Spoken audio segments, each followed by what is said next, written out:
Belize Watch. Knowledge of the past, impacting the present, building the future.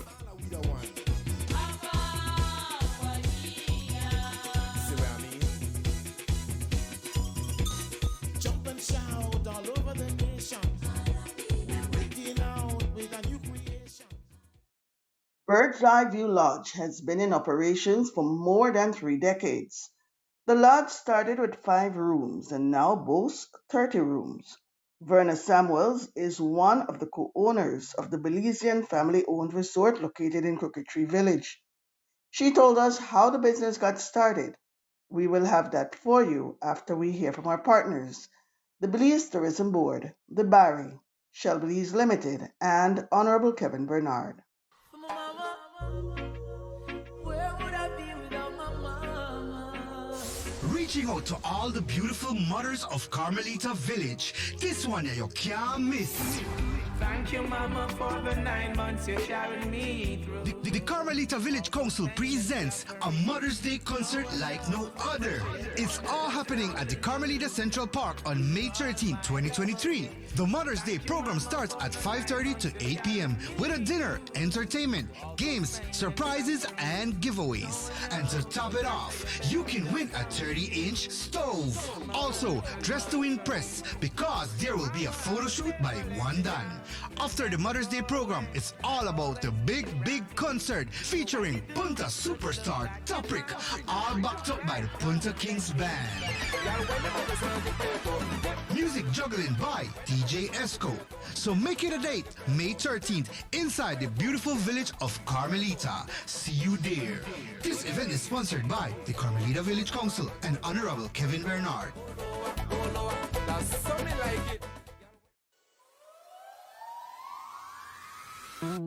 We are the Barry, offering you great products, good service, and of course, the lowest prices in the entire country. Visit us in Belize City, Belmopan, San Ignacio Cayo, Honduras, and now in San Pedro, La Isla Bonita. The Barry. Get more, pay less.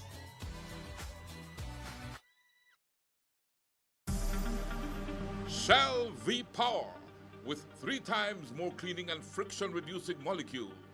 Go well. Go Shell.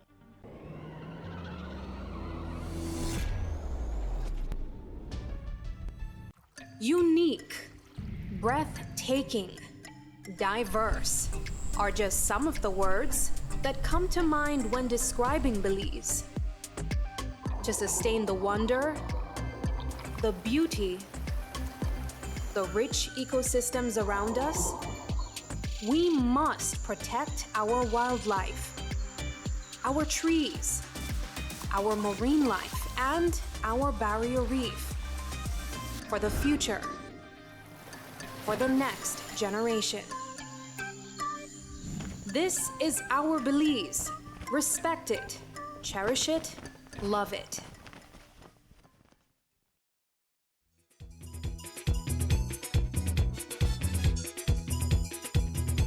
It don't matter what part of the jewel they come from. You that you and me that me. But guess what? All are we the one. See what I mean?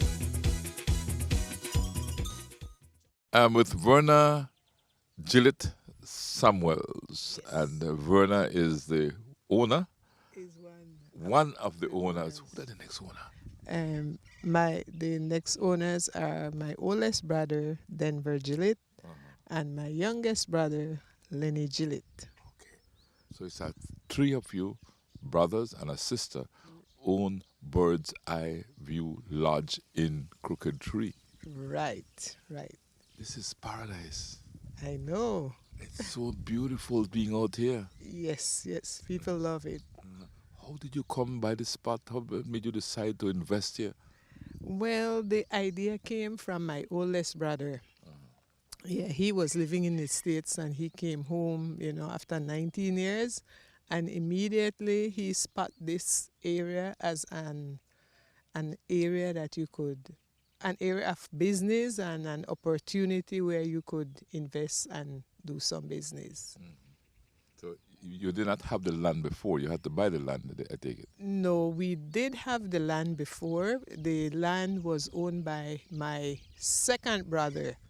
So, from the onset, it's a family, and we're a very close knitted family. We help each other. So he had the idea and the money, and then the other brother had the land, and Lenny and I did the work.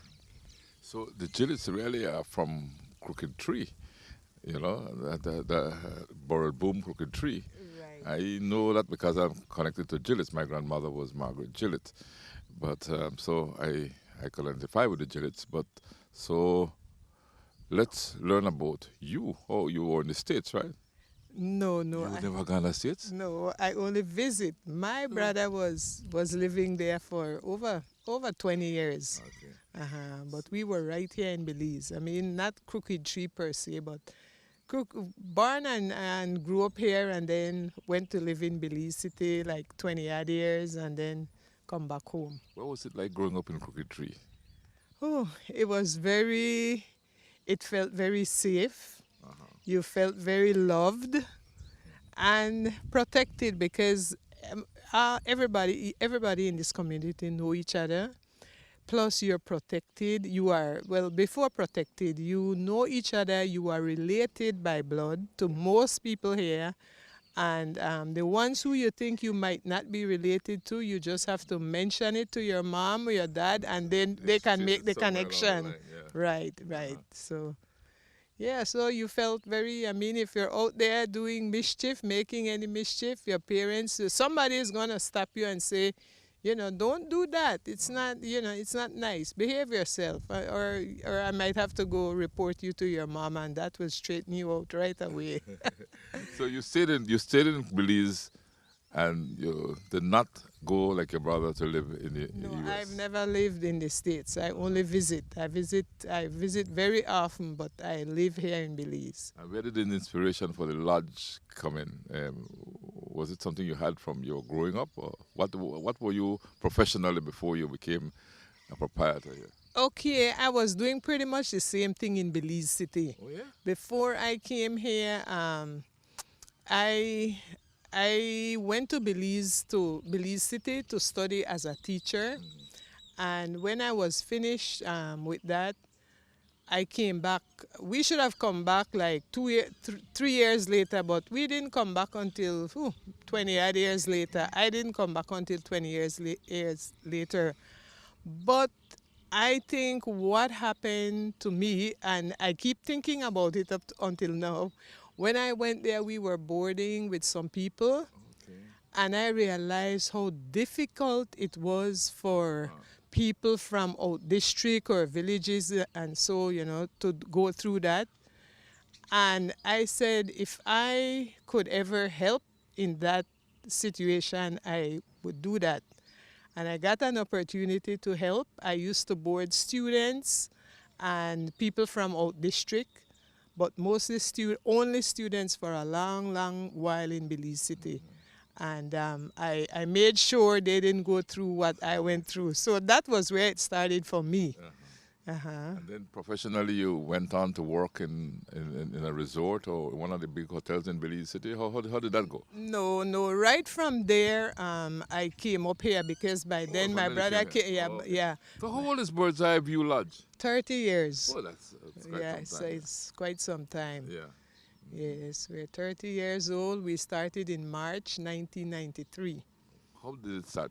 Talk to me about the beginnings of the Bird's Eye View Lodge, because now what I'm seeing is I won't call it the final product, but a very mature product, a product that has so many different areas of enjoyment, a product that is second to none. So, how did it all start? Okay, it started when my brother came home, and he saw the by then a lot of people were visiting, a lot of international people were visiting, mainly to see the birds, but they had to do day trips because there was no place to stay in Crooked Tree. And he spoke to my second oldest brother, and he had owned this place, 20 acres here, and he said, if you want to do something like, the idea that he had, make a lodge and so people can stay, I'm going to give you a piece of my land. And so he gave us a piece of his land. And then I was the one that, when we started this, there wasn't even no road here. So, yeah, it's completely from scratch, if that's the right word to use. But it was nothing. We couldn't even get down here. We had to pass through people's yard. And after a while, having all these big trucks passing through your yard, some people start to kind of get upset with us. And so I had to approach the government to make this road, because it was a government road, but it was just a footpath. And I was successful with that. And so we got our road made, and then, we started building or continue building. And we started with 5 rooms and 2 bathrooms. 5 rooms and 2 bathrooms. Right. That's a very small start indeed. But tell me something. When this lagoon is flooded, right? I know the water comes all the way up to where we are sitting right now, and maybe as high as the railing behind us, right? Yes. So how do you manage that? Yeah, that is the most... Why didn't that deter you? Well, well, I'll tell you, I'm a very determined person, and I have people behind me. My brothers are determined too. Especially, one of them is equally, and we kind of encourage each other. If I'm kind of getting discouraged, somebody out of the 3 of us stay courageous, and we pull up each other. But I am usually the one with, I don't know where I got this from, but, I am very courageous, and I'm not easy to give up. So what I would do when we come here and this place is flooded, sometimes we come and we drive over this fence in a boat. Yes. And I say, I can't believe this is the place. But then what I do, I say, you know what, I'm not going to look at it like this. I'm going to look at the good times when it's dry, it's hot, nice breeze, lots of birds. And so, that was one way how I kept encouraging myself. You're certainly a courageous person, because I think I can recall coming here once many years ago in a Top Gallant flood. And we came in a boat, and we tied up somewhere, must say, on one of those, close to one of those verandas up there, or something like that. And right.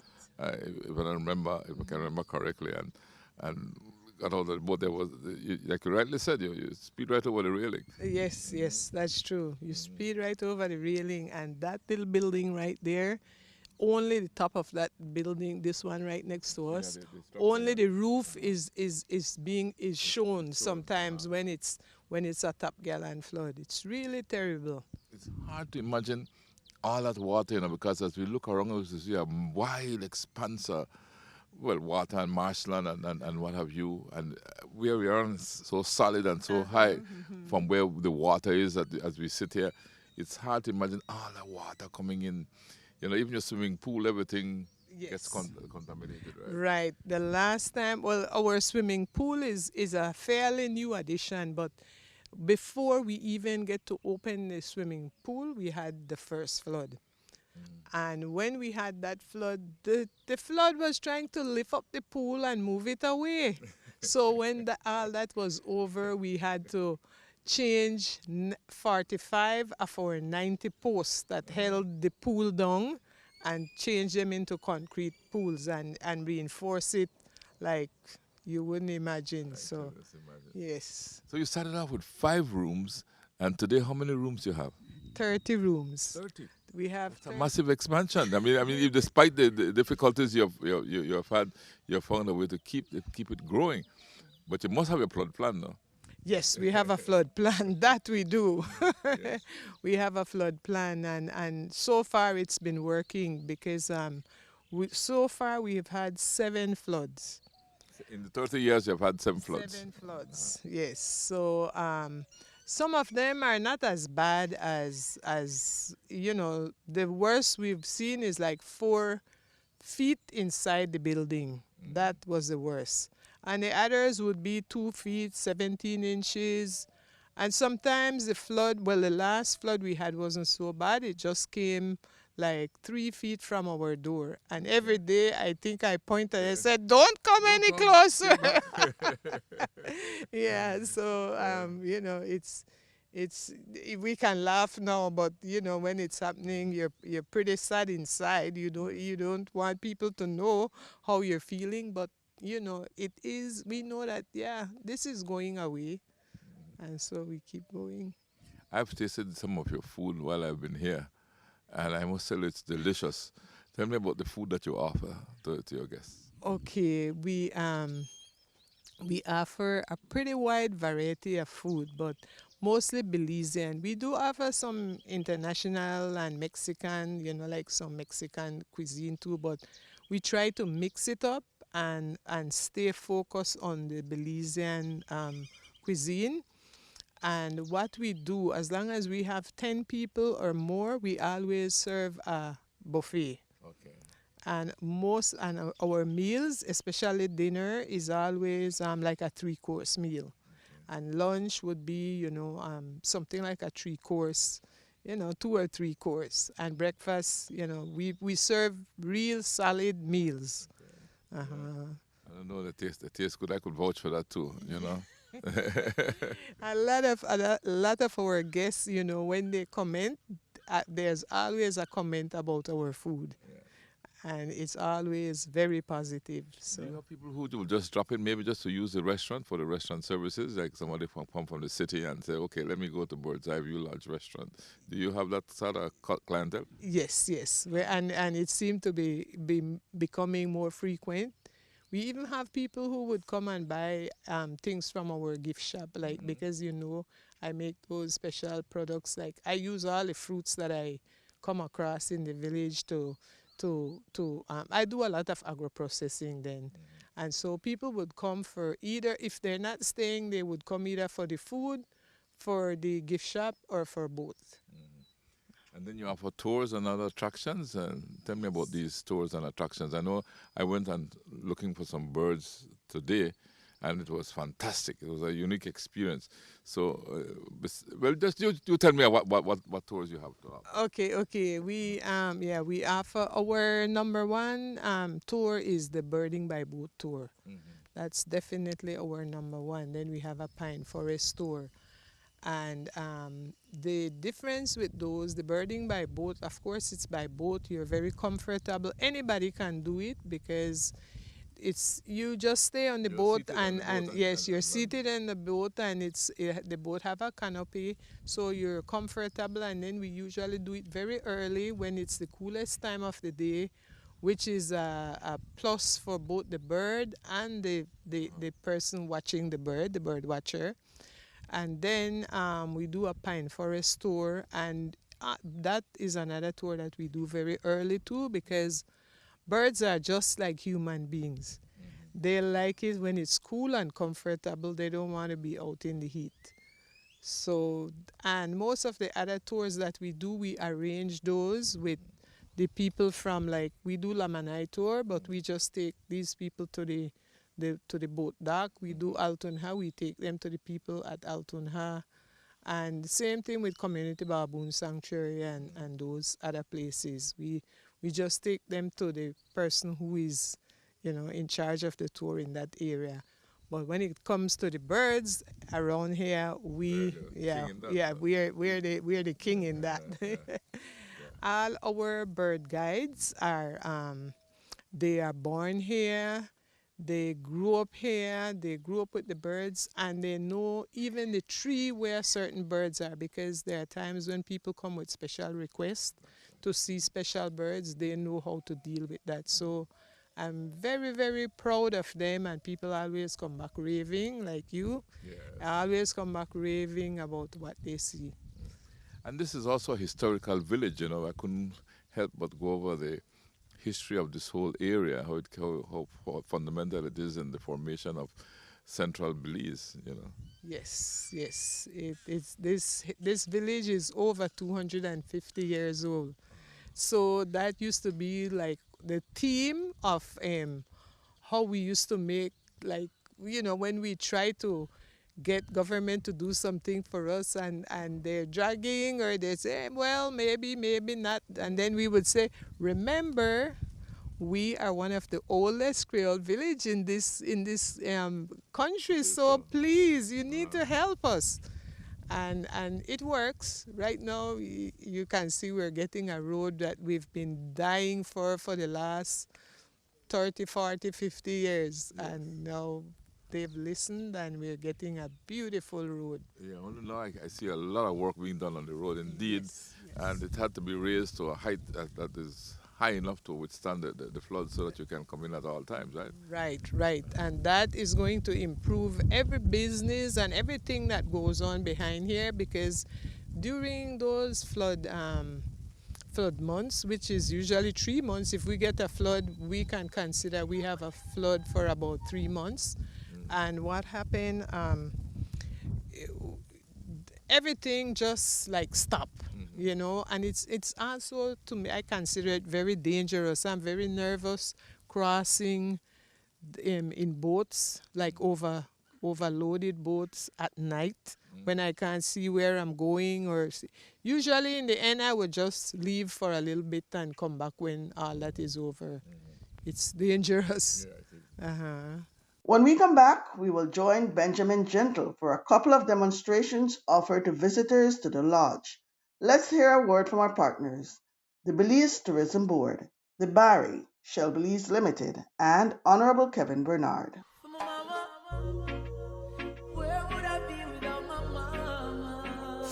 Reaching out to all the beautiful mothers of Carmelita Village. This one you can't miss.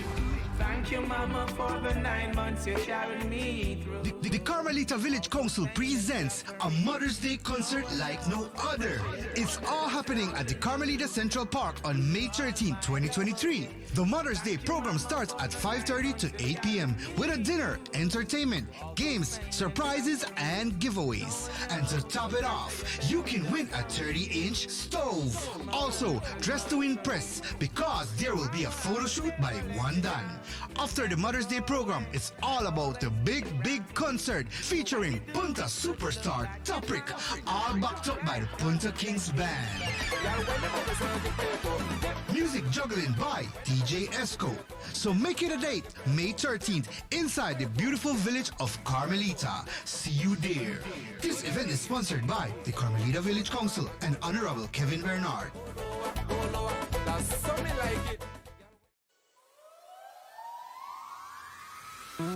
We are the Barry, offering you great products, good service, and of course, the lowest prices in the entire country. Visit us in Belize City, Belmopan, San Ignacio Cayo, Orange, and now in San Pedro, La Isla Bonita. The Barry. Get more? Be less.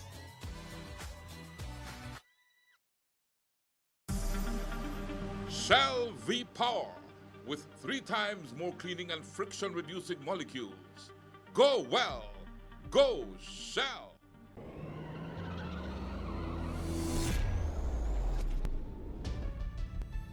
Unique, breathtaking, diverse are just some of the words that come to mind when describing Belize. To sustain the wonder, the beauty, the rich ecosystems around us, we must protect our wildlife, our trees, our marine life, and our barrier reef. For the future, for the next generation. This is our Belize.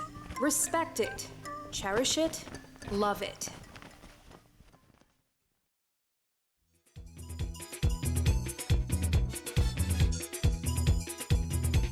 It don't matter what part of the jewel you come from. You that you and me that me. But guess what? All are we the one. See what I mean? Now, I noticed you also offer other attractions, like, for example, you gave us the experience of the cashew seed, the rice beating, and the dyeing process, because, as you know, and as you rightly said, Crooked Tree, and this whole area was famous for the logwood that it produces, and the logwood was used to make dyes. And we had that experience looking at Mr. Benjamin doing the dye. So you offer that to your visitors? Yes, we do, and it's requested quite frequently. The more we do it and the more people hear about it, the more requests we get to do it. So we're making preparation now to have things ready so that even a last minute request could be, we could deal with that, so. Talking about request, how can I make a request to reserve space here at the lodge? Okay, we have a website, and on that website we have email, WhatsApp number, contact number, and everything is right there. And that's one way, and that's almost maybe the best way. But there are other things that we're doing, that we're working on right now. So if you make a reservation with our reservation office, they will, look through it and answer you very promptly. And that's one thing people boast about us too. When they come here, they said we've been responded to almost right away. But so she would eventually send the information to us, and then we know who is coming, who to expect, which room to put them in, what tour they want to do, or, we just, it's a whole package of what they want to do. So I can do this at birdseyeviewlodge.com. Right. Bird's Eye View Lodge. Our email is birdseyeviewbelize.com. birdseyeviewbelize.com. Sorry, that's the website. That's the website, and the email is birdseye@btl.net. Birdseye@btl.net. You want to send an email? Yes. Right? And a quick phone number would be? A quick phone number would be 615-0496. 615-0496. Yeah. That phone number have WhatsApp. It has internet. We can call you back, on that phone number, in whatever part of the world you are, in a heartbeat. Okay. So you move from 5 to 30 rooms. You have your swimming pool. You have your tour situation. Your tours arranged that you can come and do your own individual tours. You're in a beautiful historic part of the country. What next for Bird's Eye View Lodge?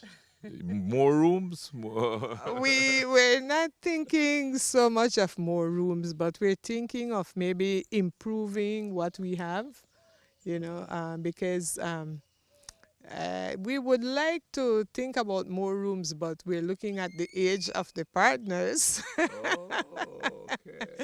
So we're not sure which direction, but it's something that I'm thinking about every day, and but I know for sure we want to improve everything we have. Yeah. Like, for example, I told you that we run into a problem, like, because this is a lagoon and not a river or sea, we run into this situation where every year around this time, or maybe a little bit earlier, the lagoon gets very low. Like now. And the lagoon changes level, so there's such a big difference in the level of the lagoon. There are times when it's 21 feet deep, and then there are times when a canoe can't even float out there. And that's where we pretty much are right now. So we are getting a motor that can deal with that for us. And if the mud body. And if that works, we're trying the first one, and if that works, then we'll be able to. There'll be nobody being told, no, the water is too level, no, because sometimes in the middle of the season, and the height of the season, we have the issue with the water is too low to even go look at the birds. Now, what about locals? You have local Belizeans coming to stay at Bird's Eye View Lodge? Yes, we do have. We're getting more and Local more meaning local. resident Belizeans. Yes, In yes. country Belizeans. Yes, yes, and even out of country because there are times like for example when the cashew fest or any big event or maybe a big wedding or something, anything that's not just the everyday activity, a lot of Belizeans would come and they start staying here, a lot. So. Have I missed out on anything with one Bird's Eye View Lodge? Okay, I think, well, we mentioned about the agro processing. We have a little gift shop that I make a lot of like jams, jellies, syrups, cashew butter, cashew milk, everything that you can make from a product. I am very experimental with that, and that's another leg of or another arm of what we do when we're not busy, because sometimes the low season would be very low, and instead of sending the staff home, we say come back and we'll do some agro processing so that everybody is busy, everybody have a little income coming in until when the tourists start coming again. So that is something. Your high season is what months? It's November 1st to May the 15th. But officially the high season for Belize is April the 30th. But because we have the Cashew Festival, like the second week of May, we keep our high season 2 weeks longer. Because usually that's a good time for a lot of people to come. And judging quickly, right now as you are seated here, what's your occupancy rate right now? Well, today we are not busy at all, but that's how it's been going. Sometimes we're very busy, and then by Thursday we'll be full, and then, so the occupancy rate fluctuates a lot. So it's difficult to tell, but we could definitely have a higher occupancy rate than what we are having. I mean, on the average, we would want it to stay high more than low. Of course. So we are doing some little marketing right now, and we have the person who manages our website. I sat with him like 3 hours this week, and we'll be doing that every week for 1 month to see how some of the things that we think could help, because we're trying to get rid of that low season. That low season is what kills us. I noticed even the BTB is talking about trying to eliminate that low season. That needs to be eliminated. And you see, the thing about the low season for us, it's, well, not just for us, but for Belize, it's 6 months. It's 6 months high season, 6 months low season. So you have to be very, very careful how you invest and how you spend your money. Because when you think you had a good season and you still have 6 months of maga season, you better know what you're doing. Now, what's the rate of a room, roughly? Okay, our rooms go from like 100 Belize a night to 150 Belize per night. But that's for locals. We have our, we give our local Belizean like 100%. Not 100, 50%. Yeah. So you're charging Belize dollars as against US dollars. Exactly. But those same rooms are rented for US dollars. Now, the reason why the prices are so different, we try cater to everybody, because after 30 years, you learn some stuff. Yes. You know that people will come who are budget travelers. You know that some will come who want the best, and it goes on. The list goes on. So we have some rooms that we call twin rooms. Those are our cheapest rooms, and those are like for students or friends. They have 2 beds, but they are not they are not double bed. They are like twin beds. And they have in everything except the beds are smaller, the room is smaller. Private bath and everything, hot and cold, AC.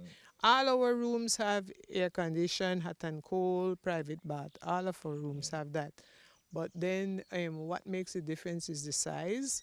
So we have those rooms are the cheapest, and then we have some ground floor double rooms, which is the next level. Those have 2 beds, 2 double beds, and then some of them we have some family rooms which have 2 double beds plus a bunk bed, a very stylish bunk bed, of course, for families. And then we have, and those are like those would be the one that's like $120 Belizeans. Very reasonable. Yes, and then we have patio rooms. We have, and on the patio rooms we have 2 categories. We have the regular patio rooms. They overlook the lagoon. They would be the ones on the front here. Yeah. And then we have patio deluxe. And in those patio deluxe, those are our biggest, nicest, and they have extra things like microwave, fridges, and All the amenities. all the amenities that anybody would need. And then we usually have them filled with drinks so that they don't even have to come down. Oh, they have like coffee pot and so too. So they don't even have to come down. So it's, you come and as soon as you make a request, we tell you what different kinds of rooms we have, and then you can go from there. Excellent. And you don't have to go far to view the birds. I mean, from where we are, look there. Yes. We can look and see the variety of birds flying around, so, and you can hear the noises and the chirping of the birds, Right. And if you would only stop. There we go. It's just lovely. Yeah. We've seen in one of the travel books, we've seen that somebody had mentioned that you can bird from your room when you're at Bird's Eye View Lodge. That is so. That That is is so, because we're seeing so many birds flying past us. right. Yeah. So it's been an awesome experience being here. So Thank I want to thank you for that.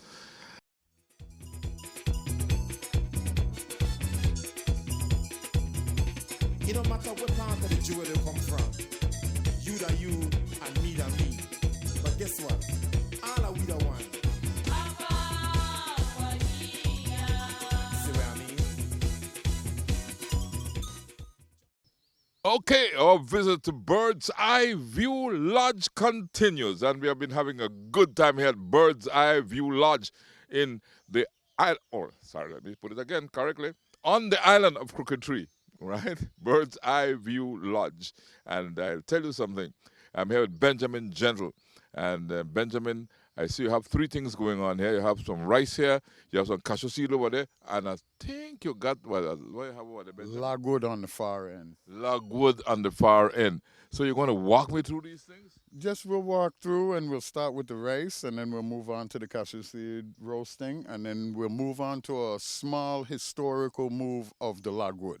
Okay. So what do you do here at Bird's Eye View Lodge? This is what you do? This is your main job? Well, quite some years of being in Crooked Tree, I found that I'm interested in the wildlife and the historical background of Crooked Tree. So what happens, I came here and I learned to roast the cashew seed, and I found out there's a long history behind it. And of course, well, all of us know about rice from we were young. If you didn't beat rice, you didn't eat rice. Exactly. Yeah. So, and then I'm sure there's quite some people that hear about the logwood trees, they see the logwood trees, they take them as, just a big prickle tree. But these prickle trees have a large history behind our country and our making of our people in this country. So I'll give you a small background of that as we go along. Okay, I'm looking forward to it because I'm sure this is the experience that folks would have if they visit Bird's Eye View Lodge, right? Am I right, Miss Verna? They will have this wonderful experience, and so we're going to go through this experience and enjoy this experience. But you said you came here. Where you come from? I'm actually Belizean born, raised in New York. But what part of Belize about? Belize City. Belize City. Dean Street. I'm a Dean Street guy. Okay, and you went to the United States, came back home to Belize. Came back home to Belize and can't stop enjoying my wildlife. Exactly. No place like home, right? No place like home. Not even the city. The village. Not in the village. Crooked Tree is the place. Is the place, yes. I had a good time, like I tell you, on the Crooked Tree Lagoon earlier today. No, rice. Let's get to this rice that you have here. This rice. In our older days of our parents, our grandparents, these are what we used to beat the rice with. Either you use a long stick or you could use the short stick. I would imagine the short stick are for the strong midget people, and these are the tall guys. Mm-hmm. But we'll only go ahead with, we'll work with the small one for right now. So lean this over here. Okay. And I'm sure a lot of people may not know how to beat rice.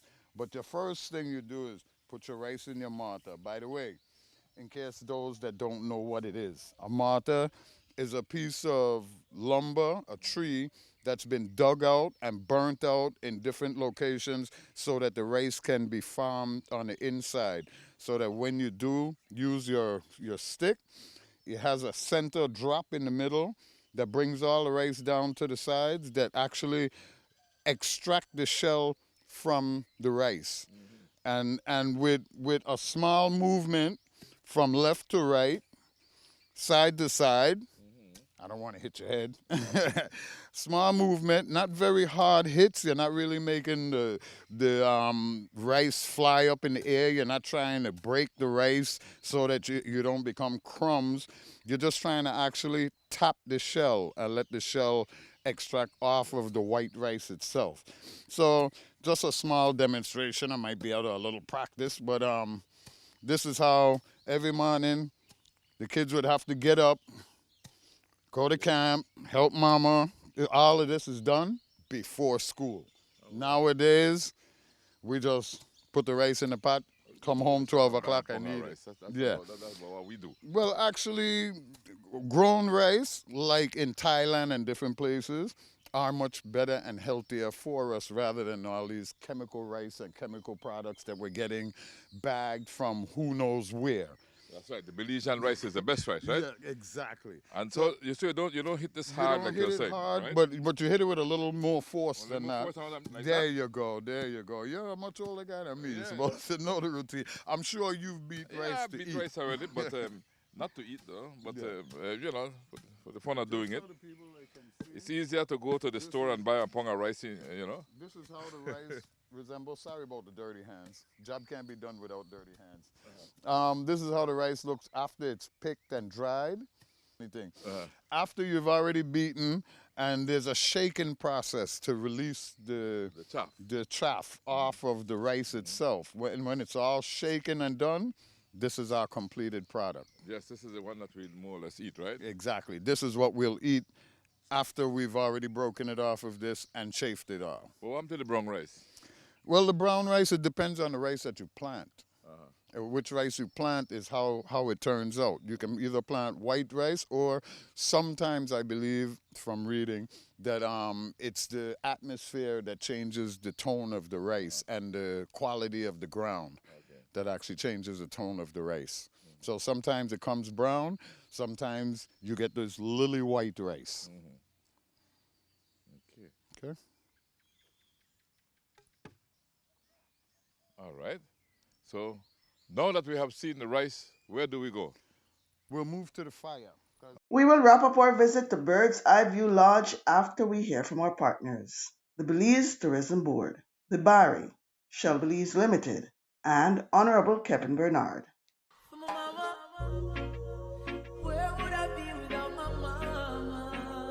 Reaching out to all the beautiful mothers of Carmelita Village, this one you can't miss.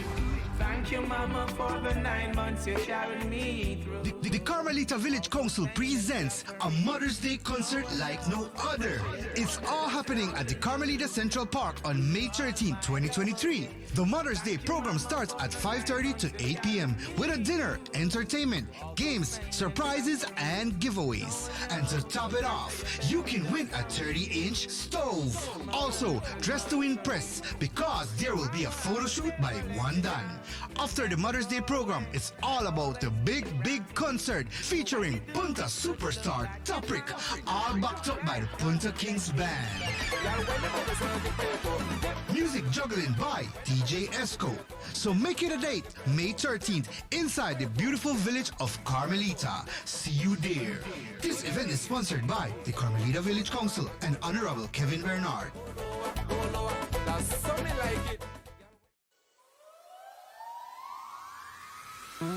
We are the Barry, offering you great products, good service, and of course, the lowest prices in the entire country. Visit us in Belize City, Belmopan, San Ignacio Cayo, Honduras, and now in San Pedro, La Isla Bonita. The Barry. Get more? Be less.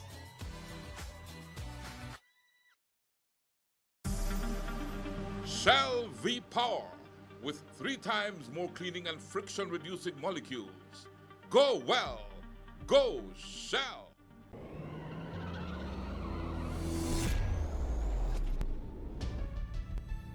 Unique, breathtaking, diverse are just some of the words that come to mind when describing Belize. To sustain the wonder, the beauty, the rich ecosystems around us, we must protect our wildlife, our trees, our marine life, and our barrier reef. For the future, for the next generation. This is our Belize. Respect it, cherish it, love it.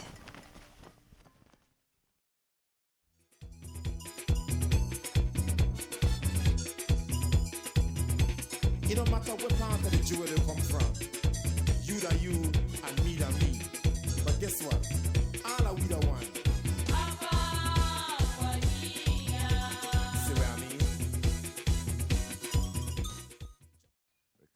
Here we have the cashew nuts. The cashew nut at this stage has been picked from the tree after it dropped to the ground. They pick it up off of the ground. You wring the fruit from the seed. I don't actually have any fruits right now to show you, which I normally do with my demonstration. But then after you do this, do you notice we have a zinc on a piece of sheeting, metal sheeting on the ground? We usually take these cashews, put them on the metal sheeting during the broiling sun hot of the day, and you let them dry. When they dry, this is what they look like, a dried product, ready for roasting. Okay. Now, when you have the cashew seed already roasted and already dried, picked and dried, you need to go back into the bush and extract pine wood. If you notice, this pine wood is a very deep heart. It's so gummy, sometimes it would make your fingers sticky. What the pine wood does, it gives an intense heat. The intense heat actually boils this metal drum. This is a quarter of a drum bored open on sides with holes in the bottom and on the sides. We put a wire on the end to be able to pull it off of the fire when it actually blazes. But pine wood, so far, is the only high intense heat wood that can actually roast the cashew seed. Okay, so with that being said, we'd like to throw in the cashew seed, let you get an idea of how it happens. Once you have the fire burning, there's the inside of the pan should look white, lily white like this. That means you have a quality heat that the cashew seeds will roast. You pour in your cashew seeds and you get your stirring stick. For now, this is what we'll call a stirring stick. I usually use a longer stick so I stay further away from the fire. The intense heat sometimes tends to give your body overheated, and then chances are you can't wet yourself, you can't get wet by the rain or anything. You may cause swelling to your body, so always be, what's the word I'm looking for? Always be observant that you're far away from the heat. Cashew fingers too, cashew hand, because you could see the hand. Show these guys your hands, man. Look at that. That's the cashew. Well, you can't do this job without dirty hands. I said that in the beginning with the rice. All of the materials in this job consist of bush materials. The stick, the pine wood, the cashew seed, all of these things come from the wilderness. So you can't expect to come out here well dressed and do this job. This job does consist of a lot of hard work. While the fire is burning, you notice this white, heavy white smoke. What we'll do is we stir the cashew seeds so that they're rolling around and around in the pan until they decide to burst. When they burst, it's the oil, the inside of the cashew seed has a heavy quality oil that actually bursts in flames, which you should see in a few minutes. When that does burst in flames, I'll have to move in that direction. I have some green leaves set over there. Those are berry leaves, limbs from the berry tree. Unfortunately, those are the only bush that we find that can actually put out this fire. Most other green bushes does not put this fire out. It has to be this green berry. More or less, and I'm sure a lot of cashew seed roasters will agree with me that it has to be the berry tree limbs. Yeah, I spoke to one the other day and told me the same thing indeed. We're going to concentrate for a few minutes, let this fire burst up, right? I wouldn't want to burn them. Okay, do you see the flames inside of the pan? Yeah. That means it's almost ready. We stir it a few more times while it's on fire. Then we'll grab with stick. Stay that way, Mr. Venezuela. We'll pull it off of the fire. Lay down our stick. And you just politely take the leaves and suffocate the fire. Once the fire is suffocated, you pull the pan to the metal sheeting, and we try to empty it.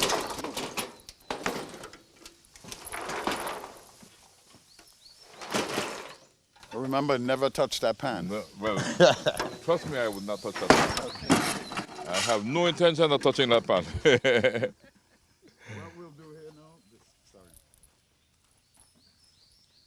What we'll do here now we have the roasted cashew products. We'll open them up, spread them out.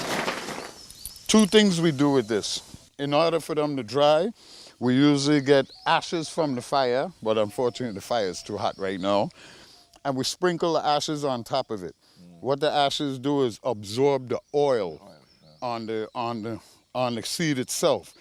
If you get closer, I'll actually touch it. But this is not good to do. The oil on the shell comes out very heavily. So in order to do this, what this would do would stain your fingers, like it'll stain my hand right now. That's how I told you have cashew seed hand. But it's okay. Somebody's got to do it. And we'll move on to open one of these so you can see the roasted product.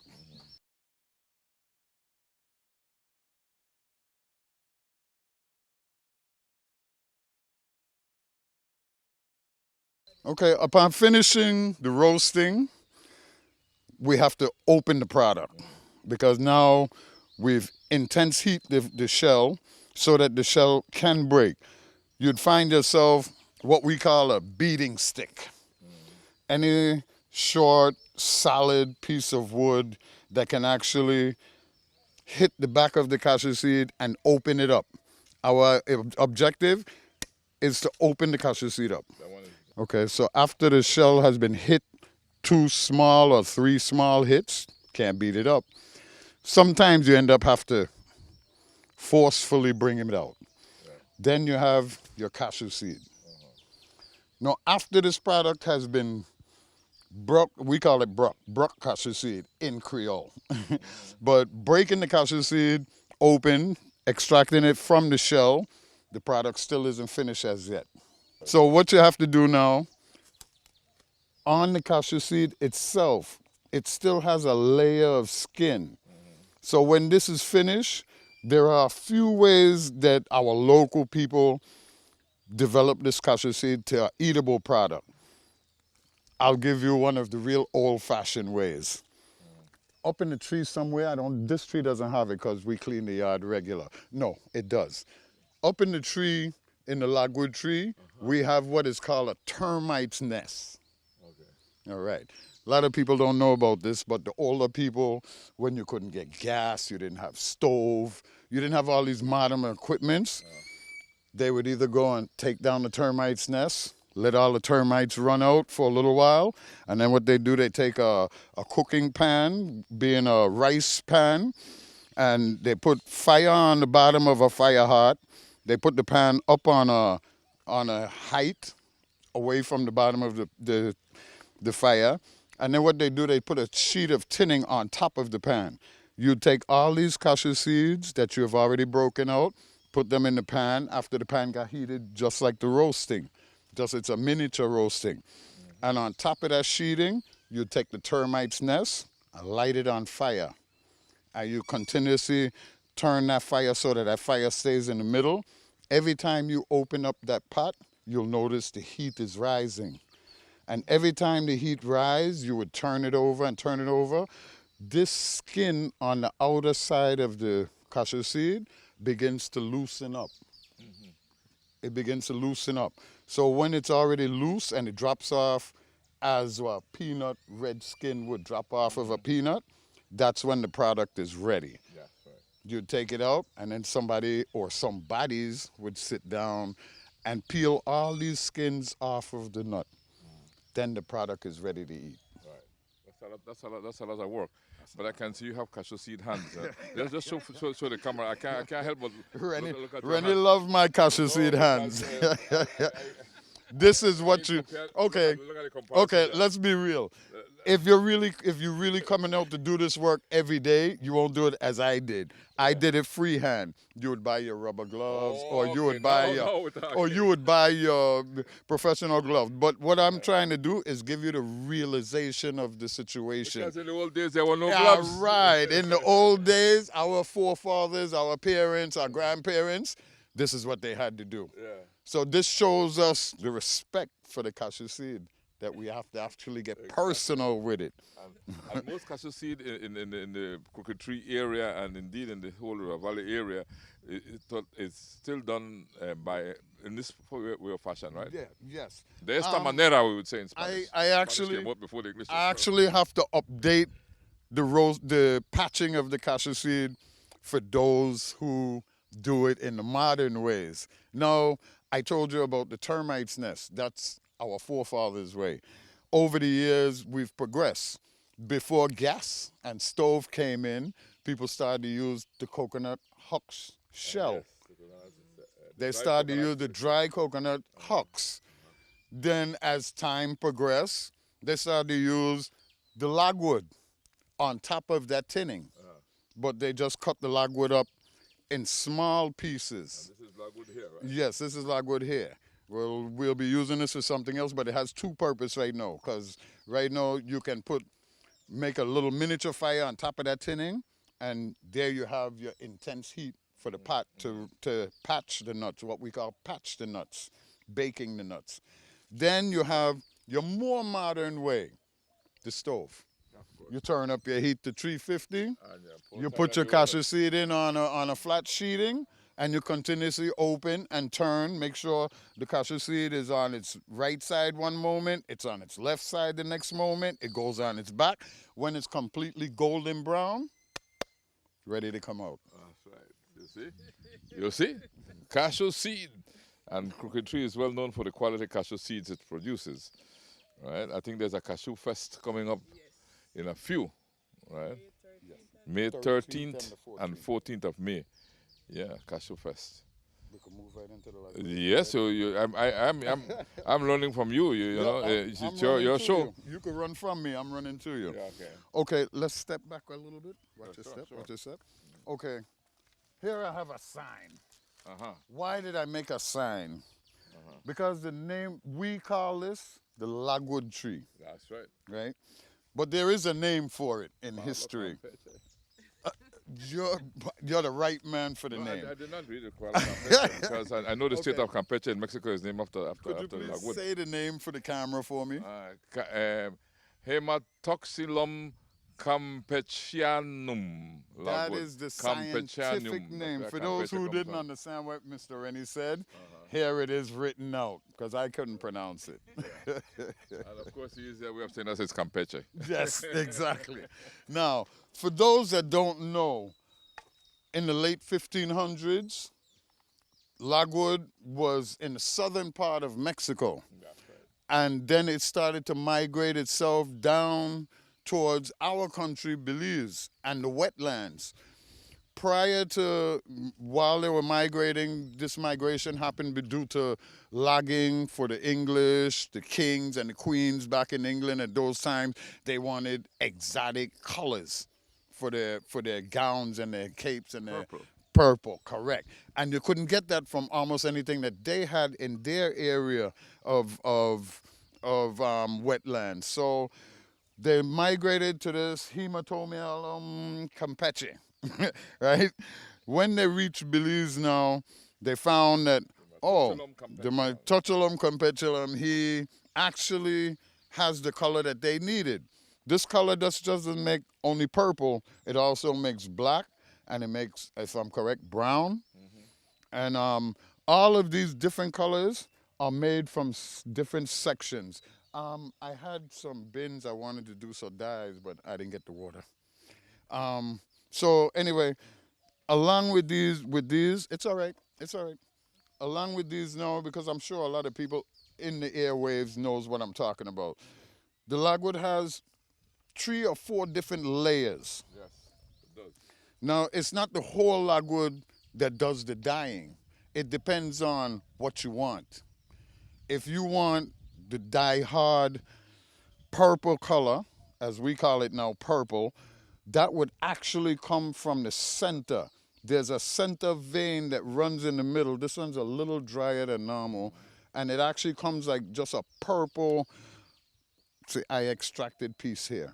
So it actually came a lot of logwood to get to get dye. Exactly. Sometimes that purple would only be as thick as a pencil lead. And this is what they extract these woods from our country for by the amount. But the outer layer now, the outer layer can make light colors, little tint colors.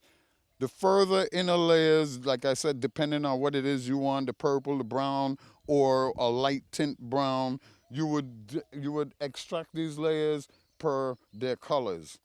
And like I said, normally I would have 4 or 5 bins and I'd make the different colors for you, dye a few shirts or something. So anybody listening, don't worry. When you come, bring a white blouse, bring something. We'll color and you'll dye it for them, We'll right? dye it for you and carry. You could take it home as a souvenir. Yeah. quite an experience. I just brought my roasted product of cashew nuts after it's already patched and everything. This is the product. Eat one too, cameraman. Don't be afraid.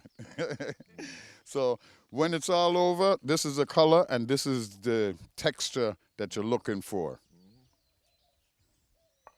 Fresh cashew seed from Crooked Tree. Any more questions? At Bird's Eye View Lodge, right? So come and enjoy the experience at Bird's Eye View Lodge. You know, I'm having a good time here. Well, thank you so much again, Benjamin. Always. And all the best. Okay. Yes, sir. So, Miss Verna, it's been a wonderful time here at the Bird's Eye View Lodge in Crooked Tree. And let me thank you so much for your kind hospitality and everything. But, you know, one of the things that we want to talk about right now, and you brought me under a tree, and because you're saying that it was a tree like this that gave this area its name? That's right. We believe that it was a tree like this because if you notice, right up, we're talking like 250 years ago that Crooked Tree was named Crooked Tree after a very crooked tree. And 250 years later, we still have a lot of these bullet trees along the shoreline.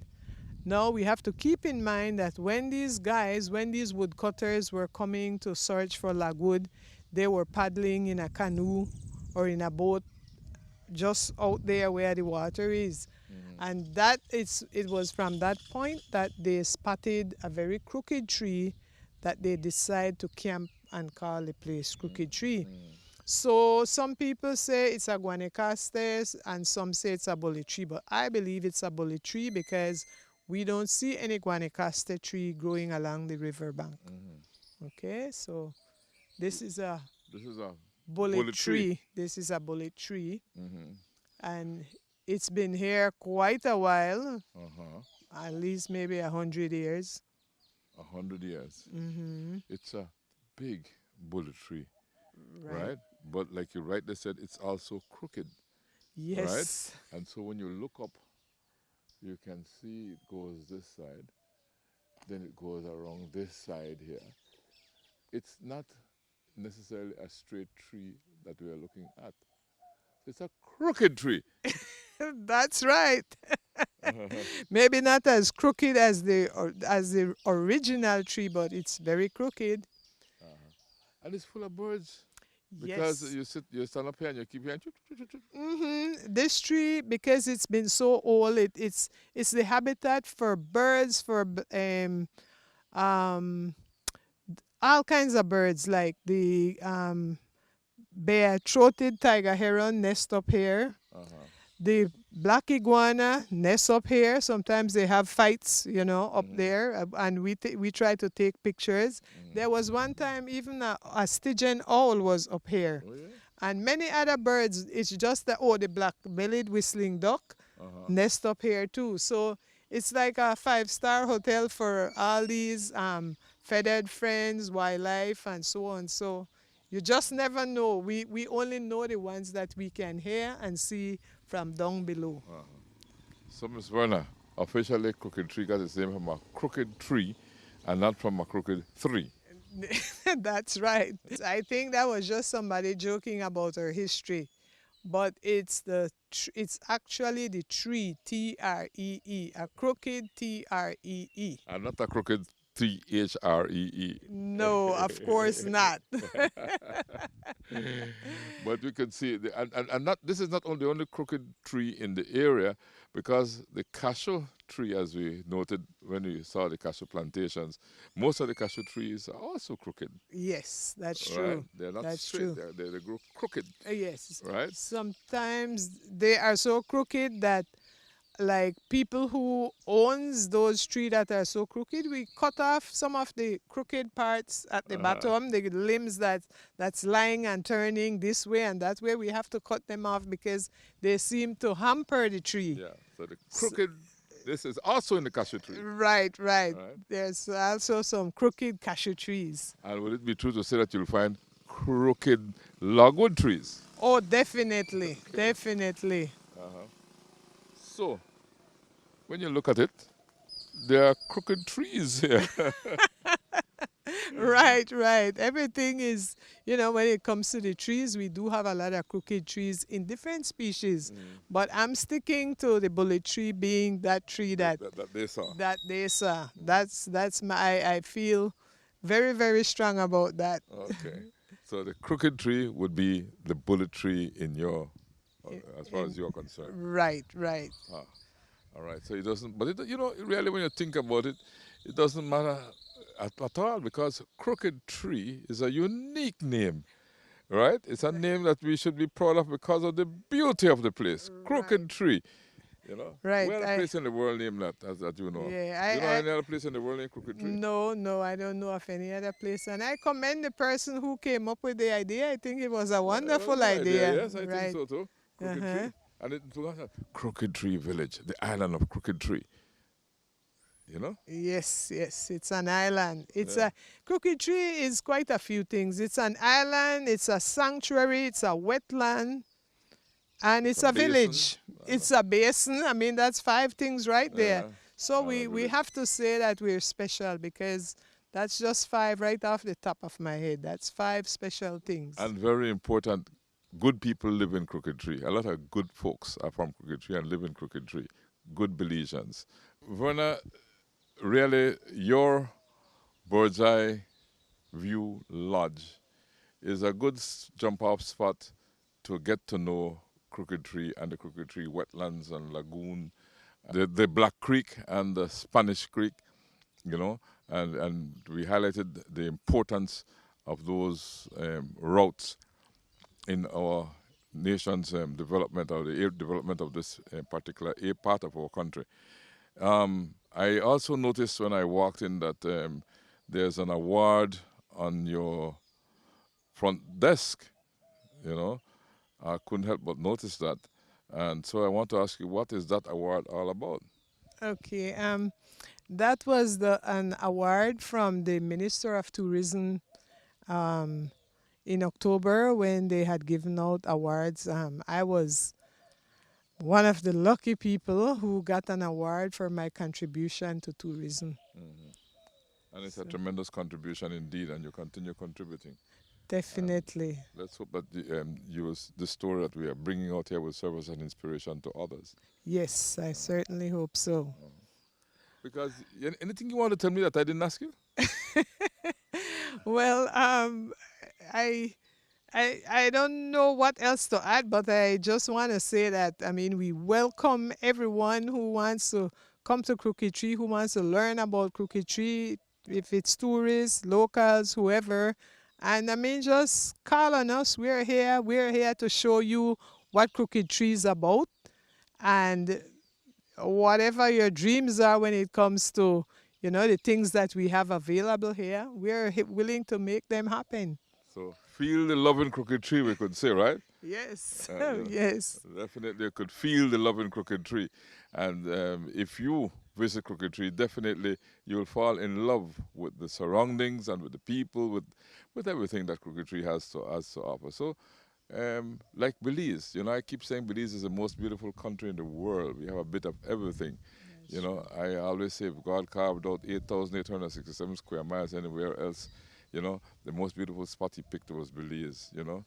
Because God's goodness gave this land to me to honor and to love. Oh, man. Right. You know, so I choose to honor it and I choose to love it. Yes. And because we choose to love Belize, what do we say? Belize and beyond. Thanks for choosing love. Belize Watch. Knowledge of the past, impacting the present, building the future. Celebration time.